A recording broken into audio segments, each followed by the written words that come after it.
আল্লাহ তাবারাক ওয়া তাআলা নিজে নবী করিম সাল্লাল্লাহু আলাইহি সাল্লামের জীবনকে নিয়ে কসম খেয়েছেন, লা আমরুকা ইন্নাহুম লাফি সাকরাতিহিম ইয়ামাহুন। কোরআনে এসেছে।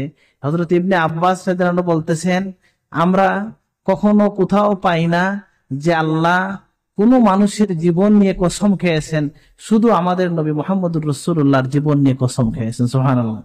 আল্লাহ কসম যখন খান কোনো বিষয়ে, কসম দেন কোনো বিষয়ের, সেই বিষয়ের মর্যাদা বেড়ে যায়, গুরুত্ব বোঝায়। আল্লাহর রাসূল আল্লাহ তাবারাক ওয়া তাআলা তার হাবিবের পুরো জীবন নিয়ে পূর্ণ জীবনের শপথ করেছেন, লা আমরুকা ইন্নাহুম লাফি সাকরাতিহিম ইয়ামাহুন। হে নবী, আপনার জীবনের শপথ যে তারা তাদের বিভ্রান্তির মধ্যে নিমজ্জিত আছে। সাহাবায়ে কেরাম বলতেছেন, ইবনে আব্বাস রাদিয়াল্লাহু আনহু বলতেছেন যে আল্লাহর নবীর জন্য এটা অনেক বড় মর্যাদার বিষয়।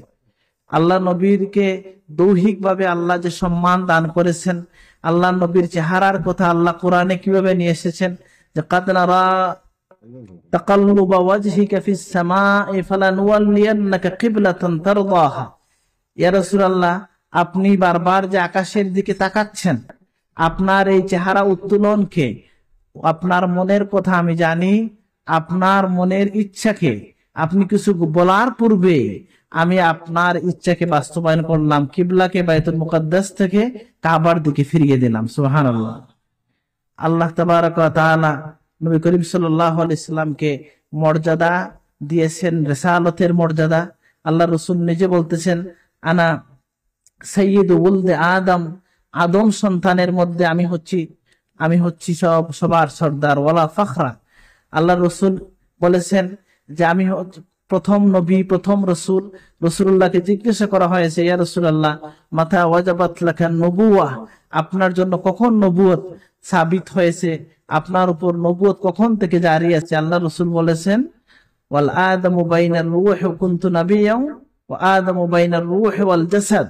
আদম যখন দেহের মধ্যে, পানির মধ্যে, মাটি এবং পানির মধ্যে, তখনও আমি নবী। সুবহানাল্লাহ। আল্লাহর রাসূলের বৈশিষ্ট্য হচ্ছে তিনি নবী হিসাবে প্রথম এবং প্রেরণের দিক থেকে তিনি শেষ।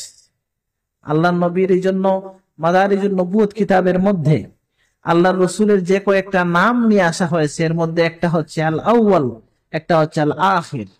আল্লাহ তাআলার অশেষ দয়া হচ্ছে যে দয়া করে তিনি তার নবীকে নিজের নাম থেকে নাম দান করেছেন। সুবহানাল্লাহ। যেমন আল্লাহর নাম হচ্ছে রাউফ রহিম, আল্লাহ তাআলা সেই নাম তার নবীকে দিয়ে দিয়েছেন। সুবহানাল্লাহ। রাউফ রহিম এটা আল্লাহর সিফতি নাম। ইবনে আব্বাস রাদিয়াল্লাহু আনহু বলেন, সাম্মাহুল্লাহ, আল্লাহ তাআলা নামকরণ করেছেন, আমাদের নবীকে দান করেছেন দুইটা নাম তার নিজের নাম থেকে সম্মানের জন্য। সুবহানাল্লাহ। লাকাদ জাআকুম রাসূলুম মিন আনফুসিকুম, আয়াত শেষে এসেছে কি, বিল মুমিনিনা রাউফুর রহিম। নবী হচ্ছে মুমিনদের জন্য অত্যন্ত দয়াশীল, দয়াদ্র। এবং এই যে আল্লাহ তার নবীকে তার নিজের নাম দান করলেন, এইরকমই একটা নাম মাদারিজুন নবুয়ত কিতাবের মধ্যে আনা হয়েছে যে আল আউয়াল আল আখির, এটাও নবীর নাম। এই নামটা আল্লাহর নাম। এখানে আকীদা শুদ্ধ রাখতে হবে, যখনই আমরা আল্লাহর কথা বলবো তখন সেটা হবে অনাদি, কাদিম।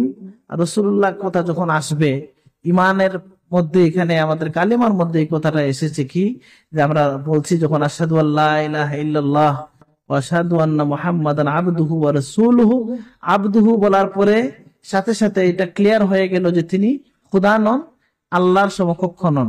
রাসূলুহু মানে তিনি আমাদের মতো নন, তিনি আল্লাহর বাছাইকৃত বান্দা, আল্লাহর নির্বাচিত নবী। আল্লাহু ইয়াজতাবি ইলাইহি মান ইয়াশা ওয়া ইয়াহদি ইলাইহি মান ইউনিব, আল্লাহ যাকে ইচ্ছা তাকে বেছে নেন। এজন্য আল্লাহর রাসূলের বৈশিষ্ট্যের কথা আমি যেটা বলছিলাম, রিসালাতের দিক থেকে আল্লাহর রাসূল বৈশিষ্ট্যপূর্ণ। আল্লাহর রাসূল দৈহিক মর্যাদার দিক থেকে, মুজিজার দিক থেকে বৈশিষ্ট্যপূর্ণ, নবীজির নামের দিক থেকেও বৈশিষ্ট্যপূর্ণ। আল্লাহ তাআলা নবীর নাম দিয়েছেন আল আউয়াল আখির। কিভাবে? সৃষ্টির দিক থেকে নবীজি হচ্ছেন প্রথম, আর প্রেরণের দিক থেকে, নবুয়তের দিক থেকে প্রথম, বেইসতের দিক থেকে, জুহুরে নবুয়তের দিক থেকে, দুনিয়ায় আগমনের দিক থেকে আমাদের নবী হচ্ছেন সর্বশেষ। আল্লাহ কি করলেন, এমন একটা কৌশল নিলেন যে দুইটা নাম, দুইটা সিফতি নামই যাতে তার নবীর সাথে অ্যাপ্রোপ্রিয়েট হয়, এই জন্য আল্লাহ প্রথমে নবীকে সৃষ্টি করলেন, প্রেরণের দিক থেকে আল্লাহ শেষে নিয়ে দিলেন, এতে করে নবীজির নাম হয়ে গেল আল আউয়াল, আউয়ালুল খালায়েক, আর আখির মানে নবীগণের মধ্যে সর্বশেষ নবী। এই যে বৈশিষ্ট্য আল্লাহ তাআলা নবীজিকে দিয়েছেন মর্যাদার দিক থেকে, এগুলা মুমিনদের জানার প্রয়োজন এবং রাসূলুল্লাহর সাথে মহব্বত বৃদ্ধির জন্য এটা খুবই প্রয়োজন। বিশেষত আমরা আল্লাহর রাসূলের সেই সকল বৈশিষ্ট্যের কথা আমরা জানি যে কথাগুলো আমাদের ওলামা হযরতরা কি করেছেন, নিজেদের কিতাবের মধ্যে লিপিবদ্ধ রেখেছেন। আজকে দেখেন আল্লাহর নবী কিভাবে হাঁটতেন, প্রিয় নবী কিভাবে খেতেন, আল্লাহর রাসূল কিভাবে মানুষের সাথে কথা বলতেন, কিভাবে বসতেন, কিভাবে শুইতেন, সবকিছু হাদিসের কিতাবের মধ্যে এসেছে। যদি এমনকি রাসূলুল্লাহর জন্মের ঘটনাগুলো হাদিসের ইতিহাসের কিতাবে লিপিবদ্ধ করে রাখা হয়েছে। এই সমস্ত বিষয় ইমানদারের জন্য যদি প্রয়োজন না হতো, তাহলে অবশ্যই আমাদের মুহাদ্দিসিনে কেরাম এগুলো সংরক্ষণ করতেন না। তারা জানতেন, তারা বুঝতেন, তারা বিশ্বাস রাখতেন এটা যে আল্লাহর রাসূলের সবকিছুই হচ্ছে মুবারক। এই জন্য নবীজির জীবনের প্রতিটা বিষয় সংরক্ষিত রয়ে গেছে আমাদের জন্য। আমরা যখন খেতে বসি, আমরা যখন কথা বলি, সব জায়গায় নবী আমাদের জন্য আদর্শ। লাকাদ কানা লাকুম ফি রাসূলিল্লাহি উসওয়াতুন হাসানাহ, নবীর মধ্যে তোমাদের জন্য রয়েছে সর্বোত্তম আদর্শ। ওয়া ইন্নাকা লাআলা খুলুকিন আযীম, হে নবী আপনি মহান চরিত্রের উপর অধিষ্ঠিত, বৈশিষ্ট্যের উপর অধিষ্ঠিত। এখানে একটা ঘটনা পাওয়া যায় যে হযরত ওমর রাদিয়াল্লাহু আনহুর যুগে একজন ইহুদি এসে তাকে প্রশ্ন করেছিল যে আপনাদের নবীর জীবনটা সংক্ষেপে আমাকে বর্ণনা করুন। তিনি বললেন তুমি বিষয়ে বেলালের সাথে কথা বলো। বেলাল রাদিয়াল্লাহু আনহুর কাছে গেলে তিনি বললেন এই বিষয়ে ফাতেমার সাথে কথা বলো। ফাতেমা রাদিয়াল্লাহু আনহু বললেন আপনি এই বিষয়ে কথা বলেন আলী রাদিয়াল্লাহু আনহুর সাথে। আলী রাদিয়াল্লাহু আনহুর কাছে যাওয়ার পরে সেই ইহুদিকে তিনি বললেন যে তুমি সারা দুনিয়ার যা কিছু আছে তার একটা সংক্ষিপ্ত বর্ণনা তুমি আমাকে দাও।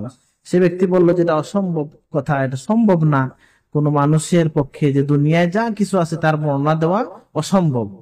তখন তিনি বললেন তুমি অসম্ভব বলছো এমন একটা বিষয়কে, যে বিষয়টাকে আল্লাহ তাআলা কালিল বলেছেন। আল্লাহ বলেছেন কুল মাতাউদ দুনিয়া কালিল, যে দুনিয়ার সমগ্র বস্তু নিশ্চয়, দুনিয়ার যা কিছু আছে, বৃক্ষলতা যা কিছু আছে সবকিছু হচ্ছে কালিল। সব বিষয়কে মিলিয়ে আল্লাহ বলেছেন কালিল, অল্প। আর তুমি বলছো এটা বলে শেষ করা যাবে না। আর নবীর জীবন যেটা আমার কাছে তুমি জানতে চাও সংক্ষেপে, আল্লাহ তাআলা তাকে বলেছেন আযীম, ওয়া ইন্নাকা লাআলা খুলুকিন আযীম, নবী মহান, উত্তম, মহান চরিত্রের উপর অধিষ্ঠিত। সুবহানাল্লাহ। এই জন্য আল্লাহ রসুলের জীবন থেকে সারা জীবন যদি আমরা কথা বলি, এবং এটাই ইমানদারের কাজ, যে আপনি যদি নামাজ পড়তে চান তাহলে নবীর আলোচনা আসবে, আপনি যদি হজ করতে চান নবীর আলোচনা আসবে, ইবাদত করতে চান আপনি নবীর আলোচনা আসবে, জিকির করতে চান নবীর আলোচনা আসবে। কেউ কেউ মনে করেন যে সব সময় শুধু নবীকে নিয়ে ওয়াজ কেন? আসলে ইমানদারের ওয়াজ নবীকে ছাড়া হওয়া সম্ভব না। সম্ভব আছে? সম্ভব না। আপনি যদি নামাজ পড়তে চান তাহলে আল্লাহ তাআলা নবী বলেছেন যে সাল্লুর কামা রাআইতুমুনি উসাল্লি, তোমরা নামাজ পড়ো সেভাবে আমি নবীকে যেভাবে নামাজ পড়তে দেখো। সুবহানাল্লাহ। আপনি হজ করতে যান, আল্লাহ রাসূল ফরমায়েছেন হুজু মানাসিকাকুম আন্নি, তোমরা তোমাদের হজ কিভাবে করবে এটা আমার থেকে গ্রহণ করো। সুবহানাল্লাহ। নবী করিম সাল্লাল্লাহু আলাইহি ওয়াসাল্লাম যেখানে যেটা করেছেন সেটাই আমাদের জন্য শরীয়ত হয়ে গেছে। নবী করিম সাল্লাল্লাহু আলাইহি সাল্লাম যে কাজ করেছেন এটাকেই উলামায়ে কেরাম এটা উসুলের ভিত্তিতে কোনটা ওয়াজিব, কোনটা সুন্নাত, কোনটা মুস্তাহাব হিসেবে সাবিত হয়েছে।